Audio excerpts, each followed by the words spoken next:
Why do you think AI is critical right now for gaming companies who really want to stay competitive? We know how much those trends on mobile gaming and even in entertaining world move very fast. So being able to move fast with those tools is extremely helpful, so then you can catch the trends. The experience of tomorrow will be experiences that will be tailor-made for people, every single person on the planet.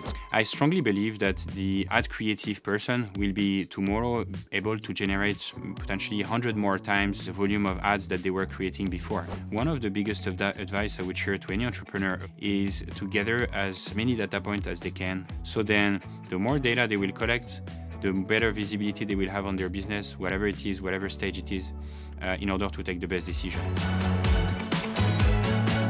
Last year, worldwide gaming revenue hit more than $185 billion, and it's set to grow to more than $200 billion by 2026, which is practically here. Unsurprisingly, AI is driving a huge amount of that growth and is changing just about everything to do with the sector, from development to gameplay. Today's conversation is exciting because it's about thriving in the AI era, and our guest is not just an expert in ad tech and all things mobile gaming. He is someone who is deeply passionate about innovation and who champions a really entrepreneurial outlook. I could not be more excited for you to meet Olivier Le Bas.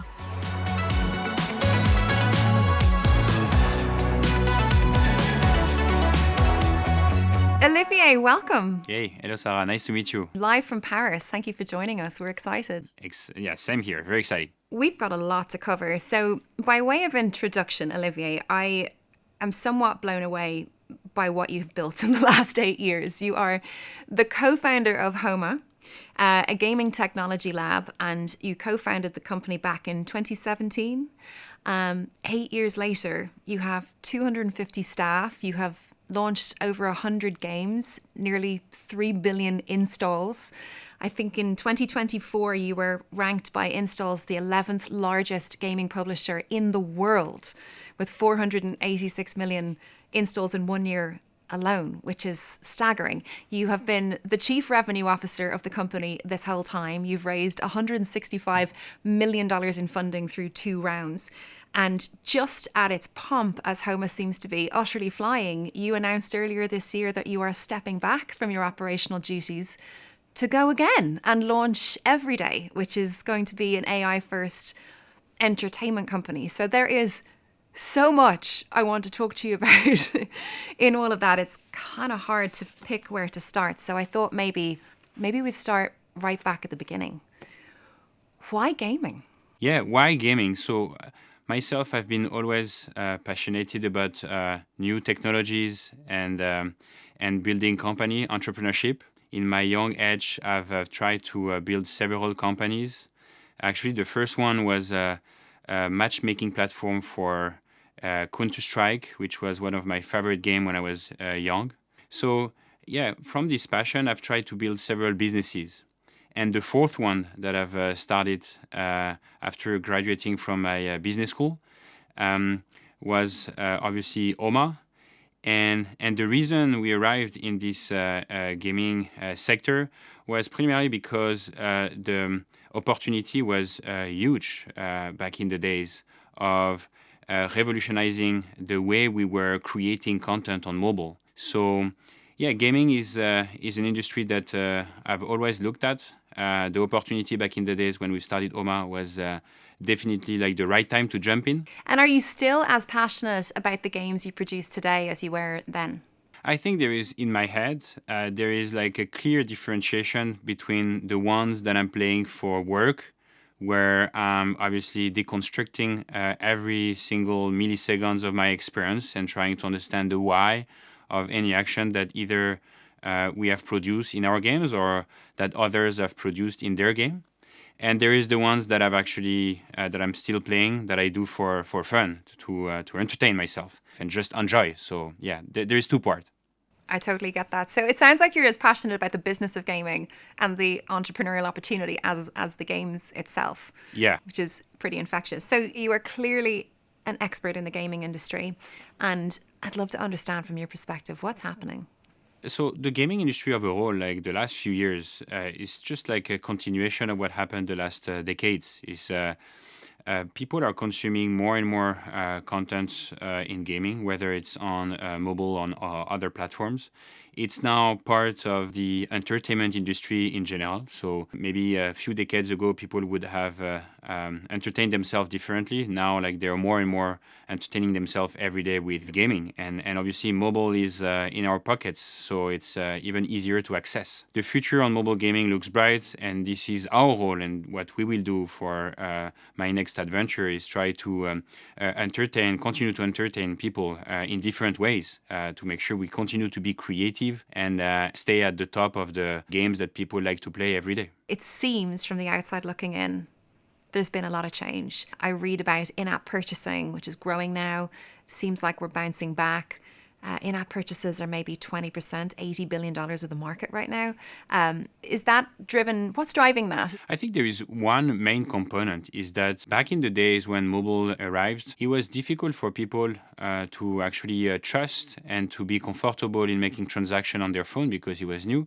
And it was not necessarily something that they were used to. So I think it's a natural trajectory that any new platform would have the phase of discovery and then the phase of maturity of people like making those transactions. So that's one factor. The other one is simply like the let's say the word. We are more people on this planet. There is more and more people that have the chance to have access to high-end devices. And yeah, those games and experiences, they're available in more and more countries for more and more people. So that's also the reason why it picked up. So interesting. So the quality of the games is getting better. The trust in the gaming companies and the phone and kind of the ease of use is all kind of driving the maturity and growth. Exactly. Yeah. We can't not talk about AI. Given the moment we're in and given the venture you're about to launch into the world. So I guess the parallel's really interesting or stark to me. I joined Google in 2014 and it was heralded the year of mobile. Now AI really does feel like the next revolution, maybe in every industry, but certainly for tech and gaming, it's going to play a part. So I'd love to kind of hear your take on how do you think AI is changing gaming? Yeah, so obviously, even if we take a step back, it will change any industry, specifically for entertainment. It will reduce the cost, it will increase the speed, and increase the quality of the way we create content. So whether it's on other platform like a movie or other industry, it will have the same impact. Now in gaming, and specifically in mobile gaming, we see that there is already this year many new technologies that are already on the trajectory to be mature enough to be used for any studio in the world, whether it would be on the customer support side, whether it would be on the ad creative side, or on the creation of assets. So I think what's really new coming up from AI is one, the speed of adoption. So AI arrived basically 2 years ago, and since then the adoption now is like basically global, which was not the case for previous disruptions such as internet, where it took more time. And the second now, it's the scale of how it disrupts any job, any function in our industry and in the world in general. So for mobile gaming is literally redistributing the cards. And that's the reason in building this new venture every day, we straight from the beginning wanted to build like this AI native company to have the right culture to absorb those new technology and those new opportunities. So why do you think AI is critical right now for gaming companies who really want to stay competitive? I'm a strong believer in first mover advantage. However, like I said, this technology is arriving on the market way faster than any new technology that disrupted the world in the past decades. Adoption happened in 18 months, so you have this first mover advantage for sure, but you won't be able to keep it for years or decades. So that's why we want to move fast, and lucky us, those tools are helping us to move very fast. So yeah. So if companies aren't leveraging AI right now, do you think they're putting themselves at risk? So the risk is basically that any other company that are providing experiences for users that would leverage those new technology, they will definitely have an advantage. They will be able to move faster. We know how much those trends on mobile gaming and even in entertaining world move very fast. So being able to move fast with those tools is extremely helpful. So then you can catch the trends, whether it's game mechanic, design, or even like narrative of games. The second is the cost. You will be able to optimize the cost. So at the end of the day, on the balance sheet is playing a role. And the third is the creativity part. You will be able to be much more creative with those tools and have a competitive edge to bring on the market stuff that you won't or you would have not been able to bring with previous tools on the market. So I think it's really important to embrace these new technologies. But that's true that depending on the size of your company, you need to make it right. I'm sure that a small size company will be more agile. A medium size, it will take time. And big corporation, you need to make it right because it will basically shake the whole organization. But I'm sure, everyone or any corporation should move into this direction. Do you think there's an opportunity now for independence, for smaller studios, for smaller companies to really leapfrog the big players? 100%. It's not only on mobile gaming. It's like everywhere. Like I like to say, is the cards are redistributed, and it was the same thing 20 years ago when internet came. So we are living like a new internet era, and yeah, especially on mobile gaming, where the last few years and maybe the last decade, you had many opportunities that was not necessarily accessible for small or medium-sized company or team. Right now, with those tools, like everything will be possible. I love that. It's another advantage of getting in early is that you're inviting people to co-create with you. I think so. Building this new company every day, one of the main argument for people to join such early company is this argument of embracing this new disruption together rather than looking at it from a bigger corporation where sometimes you don't have necessarily like the accessibility of all tools and it won't move as fast as it would move into a small one. So that's the biggest argument and why I believe some of the strongest creators and creative are joining our team right now is to explore those avenues together and to explore this new world together. How are gaming companies using tools from partners like Google to help? So Gemini 2.5 is helping us to make real or make happen the creative ideas that we have in our heads. So obviously Gemini 2.5 is one of our, let's say, core pillar of our company and the technology. We believe we are getting like a proper understanding of like where is it going, and we are basically interacting with the tool in order to extract the best visual that after those visual will be extracted into other platforms to generate 3D assets, potentially 2D assets as well, and incorporated into our mobile game scene. And then we can anticipate the tools we're building and anticipate our roadmap. So this is like the most instrumental assets we have right now. And then there is the usual suite that we have always used in mobile gaming, such as Google Ads, Firebase, and many others. I suppose, you're starting every day to start from scratch. Like, what do you think in this moment, starting from scratch enables you to do better? So I think starting from scratch right now for any corporation is the capacity to build an AI native company. And AI native company, it's very important to understand the consequences of it.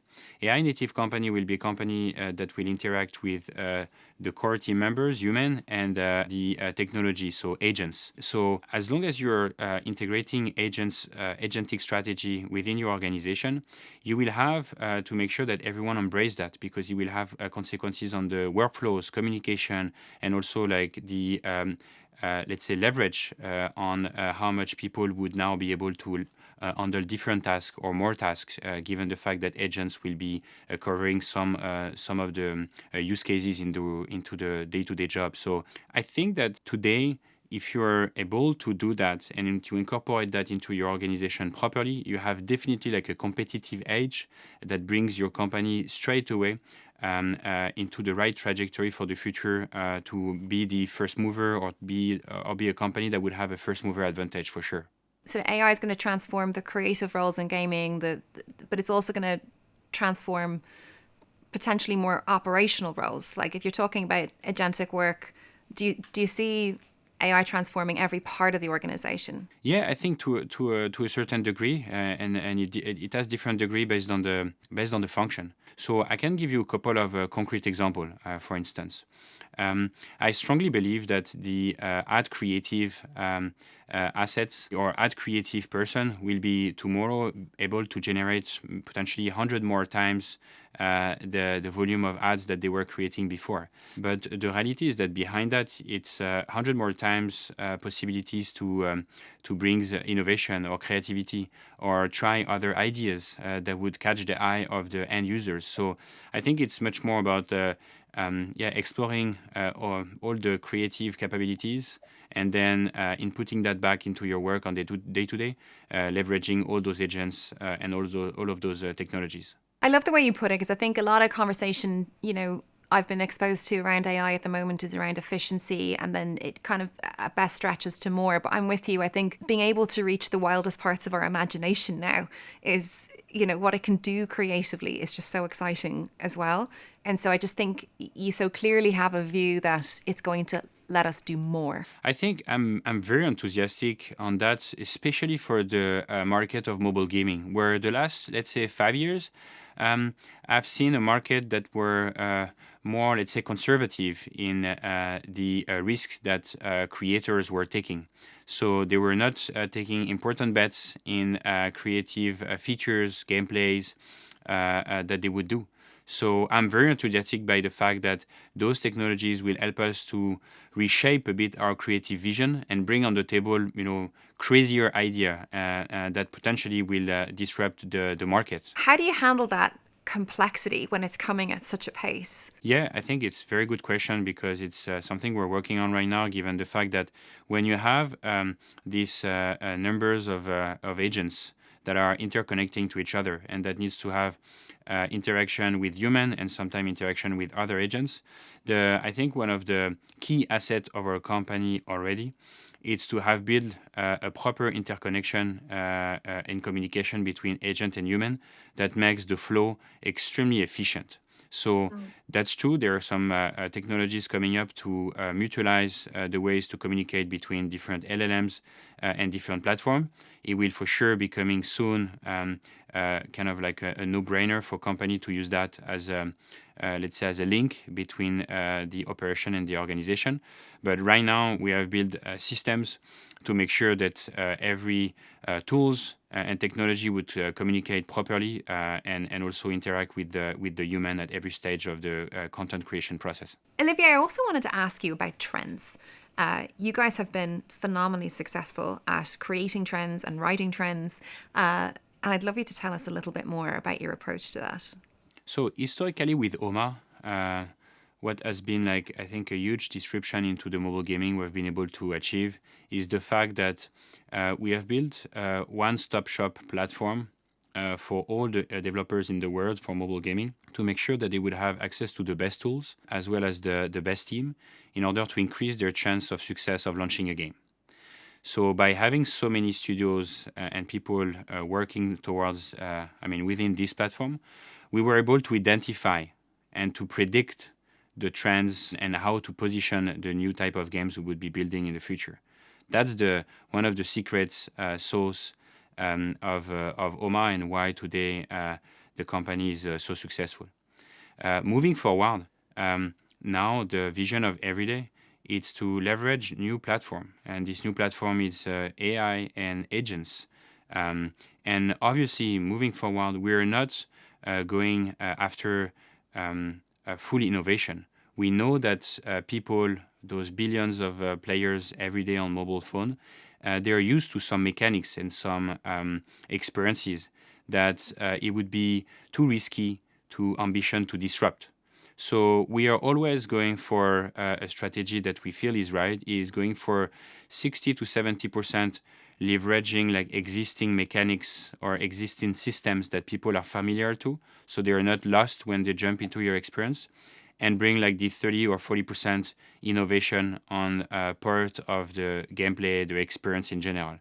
And I think this, if you're able to achieve that in mobile gaming and even in gaming in general the last decades, is the recipe for success, because you're taking less risk by leveraging existing successes in terms of systems and features, and you're also pushing for innovation to show to your audience that there is much more to look after in your experience rather than another one. And I guess as well in mobile gaming, there's probably a lot of fragmentation across devices. So I think you probably are then able to enrich the whole experience across so many touch points for so many users. This is a very good point. So the technology was also historically like mobile gaming or even gaming were producing like unique experiences for all the different type of players. But we have seen over the decades that there are different type of gamers. They have different goals, also different like need and also different reaction based on what we're building to make them be entertained. And ultimately, the technology we see available right now on the market will help us to build experiences where we're going to have a core experiences that will be able to be customized on a user level, let's say, experience. So you could have players that would be more exciting about competition. So that's definitely big opportunities that we're also exploring at Everyday moving forward. And I strongly believe that the experience of tomorrow will be experiences that will be tailor-made for people, every single person on the planet. So I'm really looking forward to that, because customization will be obviously a big opportunity here. So Olivier, you're clearly a super talented entrepreneur, but it's also clear you're a super talented marketeer. And I guess marketing at its core is about understanding user behavior, right? How people think and what they want. How do you go about understanding user behavior? One major thing I was sharing to the people I've worked with over the last decade is that whenever you are promoting your product, data show that you have only a few seconds on the ads, on the content you're creating to catch the eyes or catch the curiosity. So that's why it should be, if you have like 4 to 5 seconds, you should be laser focused on making sure that whatever you're building, things can be easily understandable under a few seconds, and also that under a few seconds, people understand that we'll have probably fun or that it will trigger their curiosity. So understanding the user behavior deeply in our business is it's core, it's key. There is multiple areas where we're focusing our time. The main one is going back to data. We're looking at data platforms that are available that are helping us to understand what are the, let's say, the things that users like, interact with, and the things that basically users don't interact with. This is a lecture that we have within our product, and we try to, based on that, make some assumptions in order to improve our product. On the other side, there is also like the macroeconomic lecture where we are trying to analyze all the different game experiences from other players, as well as mobile experiences outside of gaming. So we understand basically out of the few hours people are picking up their phone every day, what are they looking at? What kind of like entertainment experience they're looking at, and how we can create something that will make them enjoy those few minutes, few hours of gameplay every day. So by analyzing like the whole market, it helps us to understand macro trends on which we will afterwards position ourselves on new experiences for the business. That's so transferable, Olivier, I think, beyond gaming.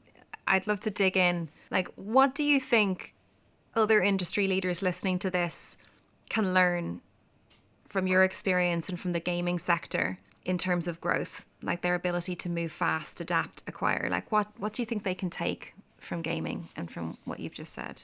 So I think the chance we have is that we have a huge amount of data on everything we're doing. So the more data you're collecting, let's say the easiest the answer or the decision is to be made. So one of the biggest advice I would share to any entrepreneur across many different industries is to gather as many data points as they can on any stage of their business. So then the more data they will collect, the better visibility they will have on their business, whatever it is, whatever stage it is, in order to take the best decision. So if we go back to the ads, when I'm talking about 4 seconds, within 4 seconds on an ad, you can have already like hundreds of data points, whether it's like the click-through rate, the cost, the view-through rate, so all of those data under a few seconds make us able to take instrumental decisions for our business, and we would have not been able to do it if we would have not collect all those data points. So yeah, make sure you implement any tool that would help us to funnelize or to analyze the way your business works, so then you can take better decision and increase the numbers of successes, and also decrease the numbers of failures that you're getting from users or clients that you're not able to track or understand. I'm getting the sense that you're pretty comfortable with failing. Like, I'd love to know, how do you deal with failing when you do fail? Yeah, so I'm very comfortable for one reason. Homa has built, we have built this platform, which is one of the leading platforms for mobile gaming in the market right now, where you have hundreds of different studios log in every day to publish and test their apps. So historically in my career building Homa from zero to where it is now, we have been by design testing hundreds of games per month. So as a result, we have been killing hundreds of games also per month in order to select maybe the 1%. So by having this methodology, it also brings I think a very valuable company culture, which is killing as fast as possible when things are not working, and this moving fast culture as well. I love that. Earlier in the series, we I had an interview with Jenny Bullis, and we talked about testing and curiosity, and she spoke so well about a culture of curiosity, and how that is just fundamental to any culture or any organization that's going to thrive. What comes next for gaming? So we've talked a lot about how AI is changing things, but what do you think happens, a little bit further into the distance now with the gaming industry? What are you predicting? Moving forward, gaming industry in general, especially mobile gaming, you will see those teams that will be much leaner, leveraging much more technology, and will be much more creative. So it will bring many opportunities for the players to discover many new experiences. So I think it's great, and it will also give access to any person in the world the capacity to build an experience for an end user. So this is great because it removes barrier for people to create their company or create experiences. So I'm very enthusiastic about that because it brings accessibility for business to anyone on the planet. This is amazing. Then mobile gaming in the coming years will face obviously a situation where we'll have a lot more experiences available on the platforms. So it will be obviously very difficult to differentiate yourself, even more than today. And obviously there is two ways people will have to pay specific attention. The first one is marketing again. Maybe the 4 or 5 seconds rule that I've just mentioned won't be enough. You will have to create something deeper, a deeper story, a deeper catch line, or go even further in the way you're promoting your product. And the third one is the quality of product. I believe that all those tools will make people build experiences on their own, but probably that it will be much more competitive on small and medium-sized game experiences, but much less competitive on very deep and a decade kind of mobile game experiences that people love, where you'll need to have still, even though technologies are here, to have a strong talent, strong team, and very laser-focused involvement of the team in order to be able to build those long-lasting experiences. So again, many opportunities, but obviously still, or even more, difficulty to enter the market. So Olivier, before I let you go, I have one last question to ask you. And it's a question I'm asking all our guests on this series. So I want you to imagine that you are the owner of a small business and you've less than $10,000 and you need to save this company. You've decided to put it all on marketing. How would you spend it? So I'm sure the answer I will provide won't surprise you. It will resonate with some stuff I said today, but I will spend part of it in in the marketing analysis, meaning that I would track the funnel of my business. And the second part of the cash I would deploy is basically to fix the stages where I feel that I'm losing either clients or users through like potentially leveraging tools in GenAI in order to build, let's say, or rebuild the experience for the customer or for the user to improve the, let's say, the conversion rate. So it would go back to a ton of, one, digging into data, and second, because the envelope of $10,000 would be limited, leveraging the AI tool we see on the market to fix those issues we see in the funnel looking at the data. Thank you very much. That sounds like a very logical answer, Olivier. I can't help but feel, though, there might be a wilder answer if you were to spend that 10,000. A wider one? Would you take any bets if you were going to try and spend that money a little bit more creatively? My vision is that it depends on the category and depends on the business. So let's take the category of mobile gaming. Mobile gaming business with $10,000, you will have probably a limited outcome if you are to run like a marketing campaign or potentially let's say improve your product or try to improve your product. So what I usually recommend when you are like out of cash is to potentially leverage all the tools that we see in AI on the market and take a larger bet in content that you will create in order to put that on the platform and expect, if you have a good lecture of what are the trends on social media, expect to have a viral loop towards the content that you will create. And obviously, with AI tools that we're seeing on the market right now, with $10,000, you're capable probably to make thousands of videos, even more creative, all of them, and you will increase your chance by putting them on the platform to hit this virality that would bring back to your business business opportunities or users. So obviously, that's what I would do. Even though it's a very risky bet, it's very a creative one where you would straight away let's say aim for like virality that would have a tremendous impact, positive impact on your business. I love that answer. And it actually links me back to Rika's answer earlier in the series. She talked about having strong creative and the need for that too. So, Olivier, it's been an absolute pleasure. I could listen to you for hours, and thank you for all your amazing insight. Thank you so much, Sarah. Bye-bye. Bye-bye.